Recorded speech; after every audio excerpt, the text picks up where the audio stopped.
누가복음 7장 11절 말씀부터 17절 말씀까지 한 목소리로 하나님 말씀 받들어 읽습니다.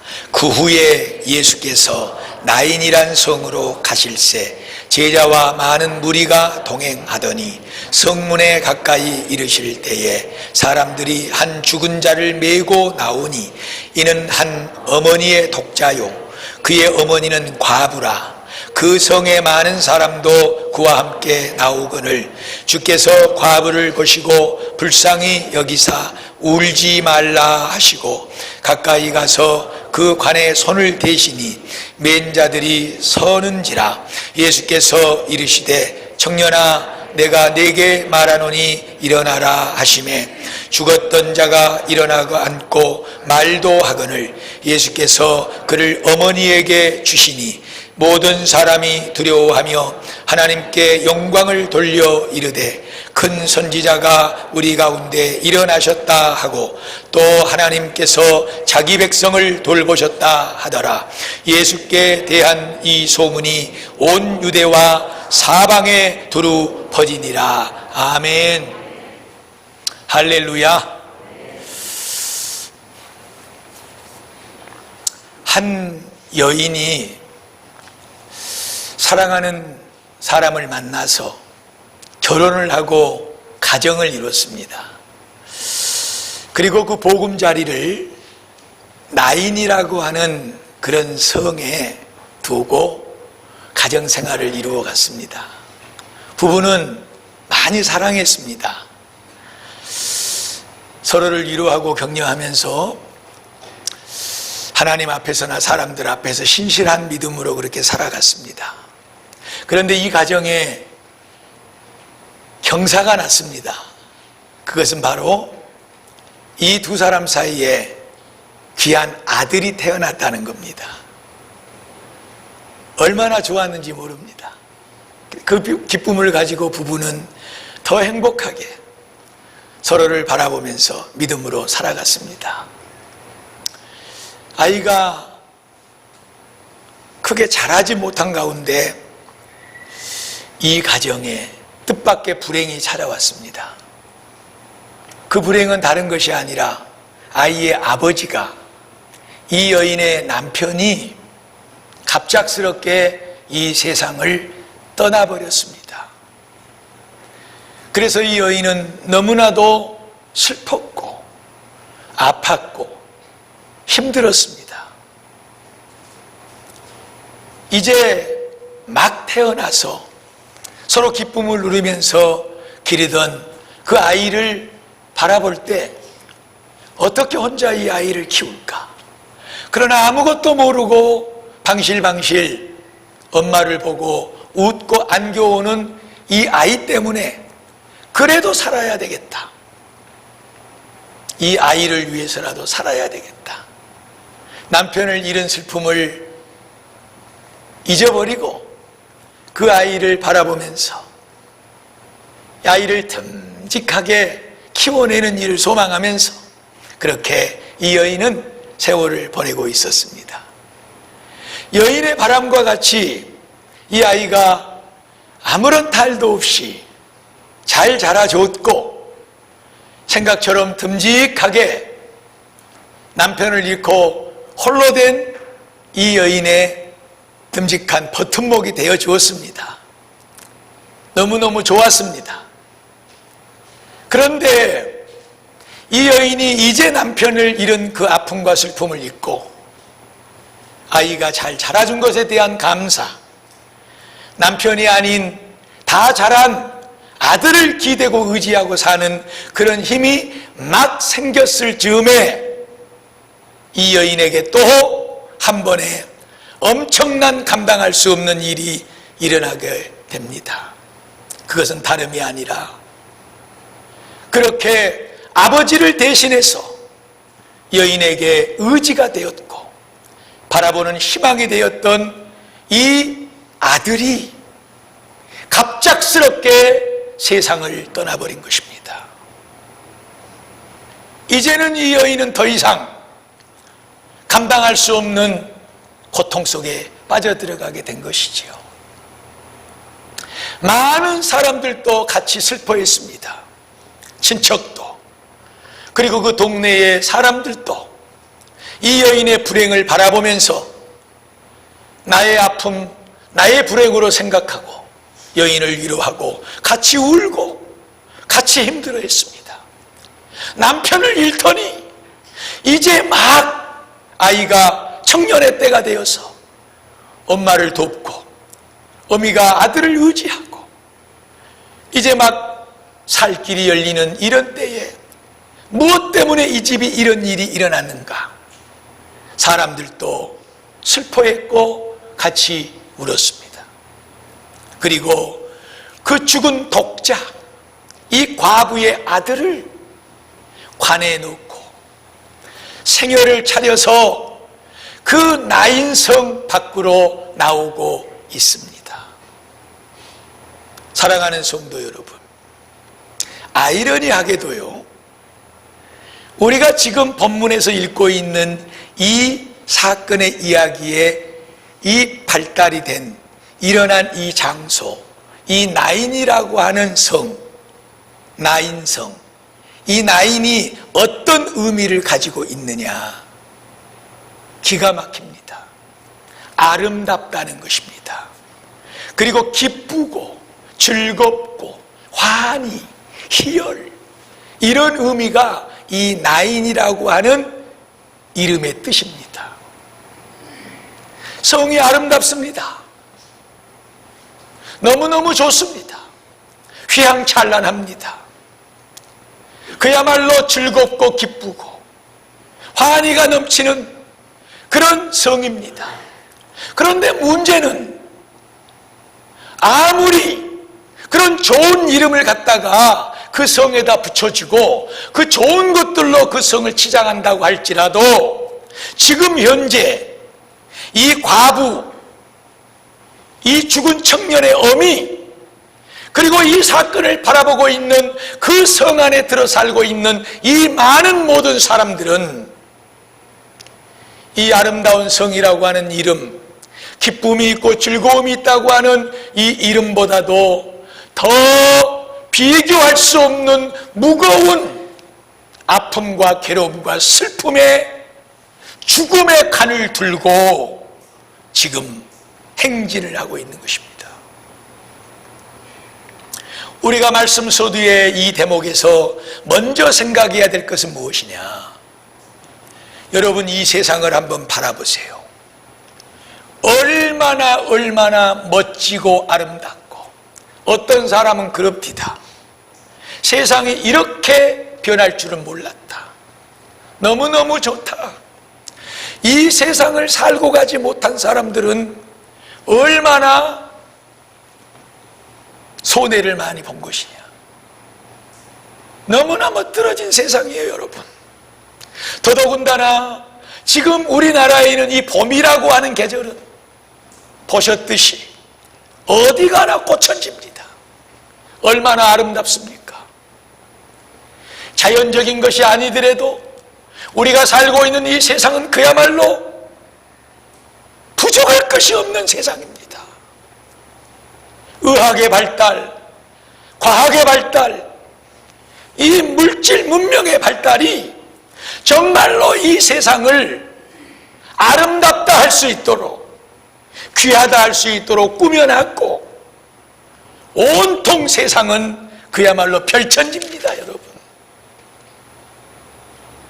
그런데 중요한 것은 나인이라고 하는 성, 아름답다, 기쁨이 넘친다, 즐거움이 있다 하는 이 성에 이 과부의 남편의 죽음과 과부의 이 하나밖에 없는 독자 아들의 죽음만 있었겠습니까?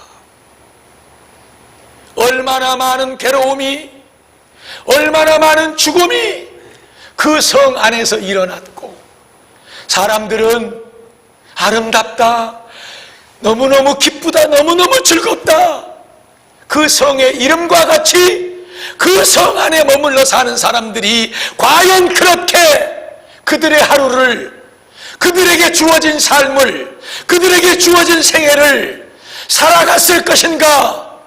단편적으로 단면적으로 오늘 얼마나 아름답다고 하는, 즐겁고 기쁨이 넘친다고 하는 이름은 가졌으나 왜 성경은 오늘 우리에게 이 한 여인을 들춰내서 그 남편이 아이가 태어나자마자 죽었고 그러므로 아파했고 슬퍼했고, 그러나 그 슬픔을 잊고 그 어린 아이를 생각하면서 그 아이를 바라보면서 모든 것을 쏟아 키웠는데 이제는 조금 살만하구나 싶은 그러한 때에 독자였던, 하나밖에 없던 이 어미의 아들은 죽었고, 이 아픈 슬픔을 이 나인이라고 하는 아름답다고 하는 성의 이름 안에서 일어나는 것을 우리에게 보여주고 있는 것일까요? 귀한 성도 여러분,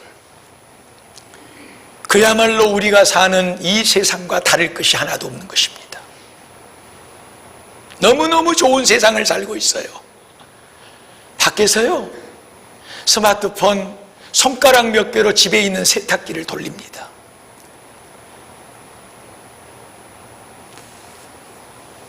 냉장고 안에 뭐가 들어있는가를 스마트폰에 하나로 볼 수가 있습니다.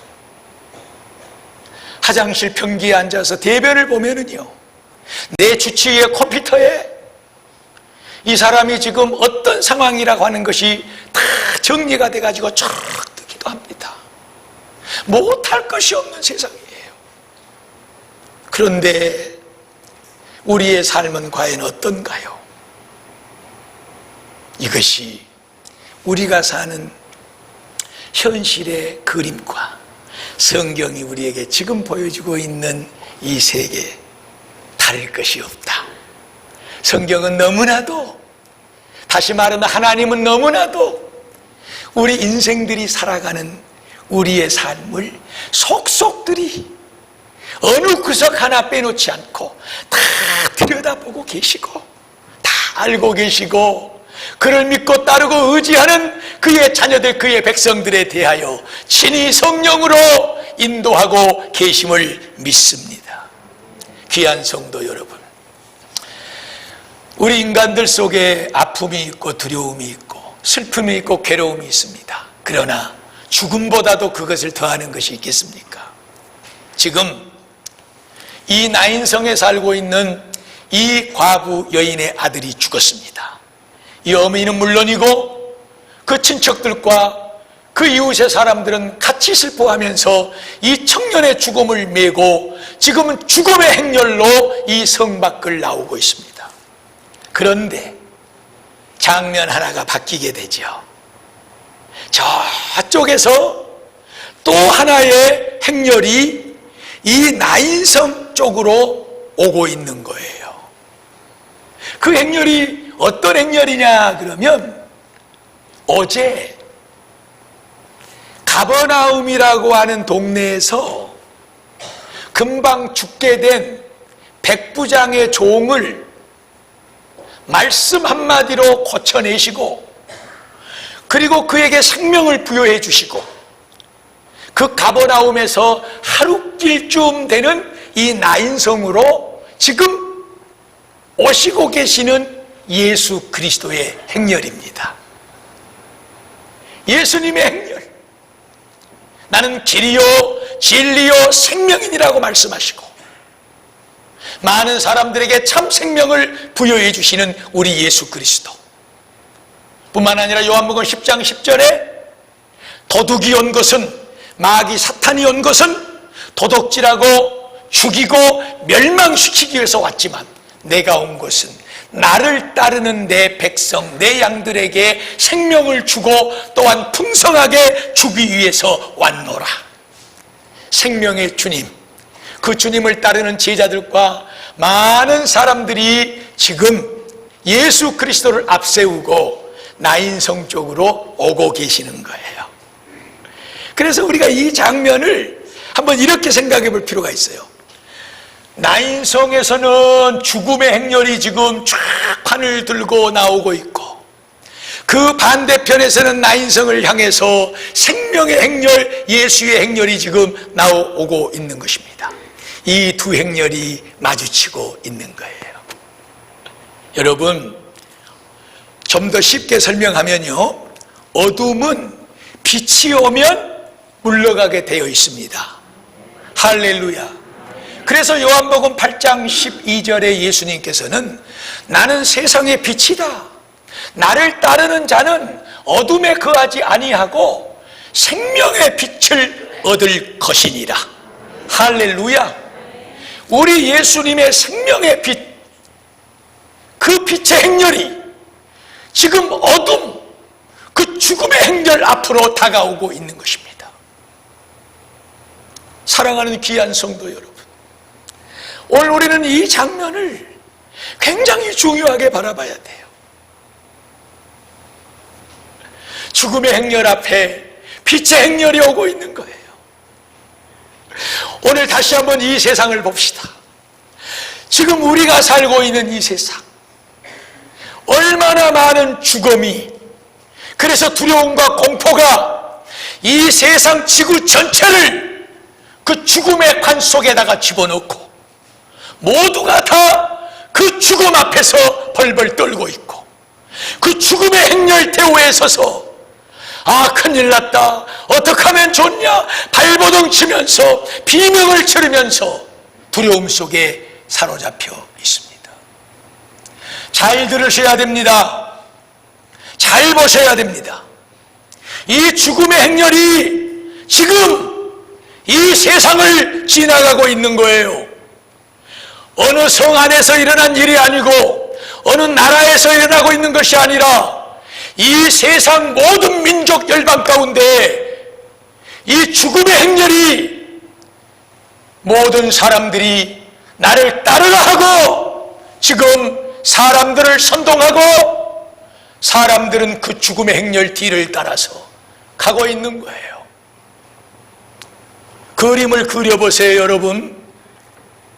좀 더 여러분들이 이해하기 쉽기 위해서 우리가 상가집에를 갑니다. 장례식장을 가면 모든 것을 거기다 맞추잖아요. 모든 것을. 거기서는 끽소리도 못합니다. 혹여라도 그 상주에게, 그 유족들에게 어떤 서운한 마음을 줄까? 크게 웃지도 못하고 함부로 말도 못하고 그 법도에 따라야 되는 거예요. 그 법도에. 자, 또 하나를 생각해 봅시다. 그러나 여러분의 가정에, 우리의 가정에, 아니 멀리 갈 것도 없고, 우리 저 권사님 이름이 갑자기 생각이 안 나네. 송분이 권사님. 김재한 장로님 어디 계셔? 김재한 장로님.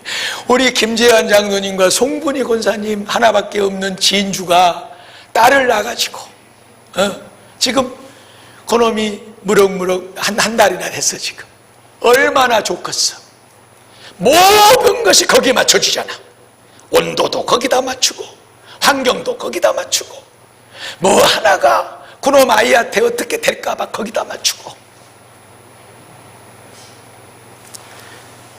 죽음의 집에 가면 죽음한테 맞추는 거예요, 여러분. 그러나 생명의 집에 가면 그 생명에게 모든 것을 맞추게 되어 있습니다. 이 세상은 지금 생명의 대열과 우리 구주 예수 그리스도의 그 생명의 대열과 죽음의 대열이 서로 마주치고 있는 거예요. 잘 생각하셔야 됩니다. 우리 집사람이 한번 저한테 그러더라고. 목사들도 무서워서 주저주저하고 말도 못하는데 제주도의 어떤 한 여자가 유튜브에 보니까 전화를 해가지고 당신들은 마스크도 안 쓰고 그렇게 하면서 왜 교회 예배도 못 드리게 하고 그런 불법을 저지르고 그러냐. 대한민국 법에 종교의 자유를 갖게 있는데 왜 당신들 마음대로 명령을 내리고 법적인 것을 만들어서 이렇게 하느냐. 거기서 끝났으면 좋았을 텐데 제주에서 서울까지 올라갔어. 이 사람이 그래서 그 무슨 그 방역 관리하는 거기 가서 안녕하세요 그래가지고 줄자 가지고 다 재버렸어. 당신들은 몇 센치도 안 떨어지게 이렇게 다닥다닥 붙어가지고 지금 보니까 마스크 쓴 사람도 한 사람도 없이 말이야. 이렇게 일하면서 교회에 일주일에 한 번, 그것도 딱 1시간 예배 드리는데 이러쿵저러쿵 말을 하면서 당신들이 지금 그렇게 할 자격이 있느냐? 모여서 회의한다고 청와대에서도 어디서도 그냥 붙어 앉아가지고 같이 밥 먹고 같이 웃고 마스크도 안 쓰고 하면서 그렇게 하느냐? 이렇게 그냥 아주 가서 해볼 그것이 다 녹음을 해가지고 퍼뜨렸더라고. 그래서 우리 집사람이 그걸 보고 나한테 목사보다 당신보다 낫소. 당신은 성도들 떨어질까봐 무서워서 하고 싶은 말도 못하지. 여기까지 올라왔어도 못하고 있잖아. 내가 하나님의 음성으로 들었어요, 여러분. 진짜입니다. 나 진짜 하나님의 말씀대로 하고 싶어도요, 믿음이 약하여 또 불만을 가지고 우리 교회 목사는 왜 이렇게 특별하냐? 믿음이면 다냐? 이렇게 하고 할까봐 겁나서 하고 싶은 말 진짜 못하고 있어. 그러나 오늘은 잘 들으십시오. 이 세상에는 죽음의 행렬이 있습니다. 그리고 생명의 행렬이 있습니다. 사랑하는 우리 베델교회 성도들이요, 여러분들은 죽어도 사는 예수의 생명의 그 행렬에 반드시 붙어있고 따라가기를 주의 이름으로 축원합니다. 이 세상은 그것에 맞추고 있는 거예요. 지금 다 거기에 맞추고 있는 거예요.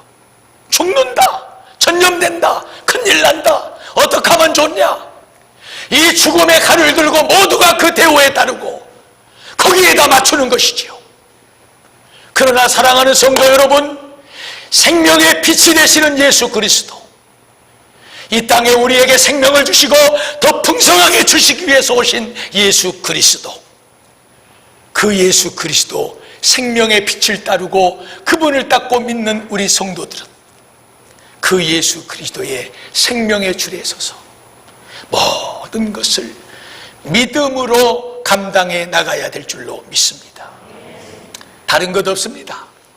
예배는 하나님 앞에 우리가 끝까지 드려야 되고, 하나님 앞에 우리가 귀한 삶의 영광을 올려드려야 될 줄로 믿습니다. 자, 말씀을 마무리하려고 그래요. 이 죽음의 행렬이요, 쫙 가잖아요. 그런데 너무너무 중요한 것은 이 예수 그리스도의 생명의 행렬과 만난 거예요. 예수님께서 행렬을 멈춰 세웠습니다. 이 사람들이 섰습니다. 그리고 예수님이 그 괴로움 슬픔 속에 있는 여인을 만지시면서, 여인아 슬퍼하지 말아라. 그리고 그 관 위에 손을 얹고, 청년아 일어날지어다. 할렐루야. 청년은 일어났고 말을 했고 움직였습니다. 그 죽음 속에 다시 살아난 청년을 예수님이 직접 손을 잡고 여인에게 데려다 줬습니다. 그리고 그 여인뿐만 아니라 그 광경을 지켜보고 있는 모든 사람들이 하나님 앞에 영광을 올려드렸고, 큰 선지자가 우리에게 오셨다 뿐만 아니라 하나님께서 자기 백성을 돌보셨느니라. 이것이 오늘 말씀 말미에 기록되어 있는 하나님의 축복의 말씀입니다. 사랑하는 성도 여러분, 이 죽음의 대오에서 우리가 이 죽음의 행렬을 따라가고 있었다면 멈춰서야 됩니다. 주님이 우리 몸을 만질 수 있도록 그분에게 우리의 모든 것을 맡겨야 됩니다. 우리의 죽음을 살려낼 줄로 믿습니다. 그리고 우리에게 모든 생명의 은혜, 하나님이 자기 백성을 돌봐주시고 축복의 이 은혜를 부어주실 줄로 믿습니다. 요한복음 5장 24절 내가 진실로 진실로 너희에게 이르노니 내 말을 듣고 또 나 보내신 이를 믿는 자는 영생을 얻었고 심판에 이르지 아니하나니 사망에서 생명으로 옮겼느니라. 할렐루야. 이 믿음 가지고 사십시다. 이 믿음 가지고. 사랑하는 귀한 성도 여러분, 오늘이 교회력으로 부활주일입니다. 많은 고민을 했습니다. 오늘 하나님께서 이 부족한 종에게, 여러분에게 하시고 싶은 말씀은 이것입니다. 이 세상은 죽음의 행렬이 있다. 사랑하는 베델교회 성도들아, 바이러스에 걸려서 많은 사람이 죽고 많은 사람이 쓰러지고 우리가 위험에 있고 아픔 속에 있느냐? 그래서 그 속에 너희들이 빠져서 그 대열에 끼어서 그 분위기와 그 감정에 끼어서 그 행렬에 너희들의 발걸음이 맞춰 돌아가고 있느냐? 거기서 나올지어다 내가 지금 너희와 맞서 있느니라. 나는 너희에게 생명을 주기 위해서 왔노라. 우리의 정면에 생명의 행렬로 우리를 막아서고 있는 그 주님 앞에 무릎을 꿇으십시오. 주님이 나에게 빛을 주시고 생명을 주신 이 은혜를, 이 말씀을 통해서 누리시기를 주의 이름으로 축복을 드립니다. 귀한 성도 여러분, 이 세상에는 두 길이 있습니다. 넓은 길이 있고 좁은 길이 있습니다. 죽음의 행렬이 있고 생명의 행렬이 있습니다. 우리 예수님은 좁은 길을 가셨고 사람을 살리고 영을 살리는 생명의 길을 가셨습니다. 이 세상은 죽는 것밖에 없습니다. 원수 마귀는 끝까지 죽입니다. 이 바이러스 문제가 아니어도 죽입니다. 여러분, 이보다 더한 것으로 앞으로도 죽일 것입니다. 그는 도적질하고 죽이고 멸망시키기 위해서 앞으로도 계속해서 이 나라 민족과 모든 생명을 위협할 것입니다. 그때마다 반드시 기억하고 우리가 붙잡고 따라가야 될 그것은 십자가의 생명의 길입니다. 부활의 생명의 길입니다. 결코 이 길에서 떠나지 마시고 이 대오에서 조금도 흐트러지지 마시고 생명을 일으켜 주시고 생명으로 우리에게 역사해 주시는 그 놀라운 주님을 바라보면서 그 믿음의 길을 따라가는 승리하는 우리 베델교회 성도들이 되시기를 주님의 이름으로 축복하고 축복합니다.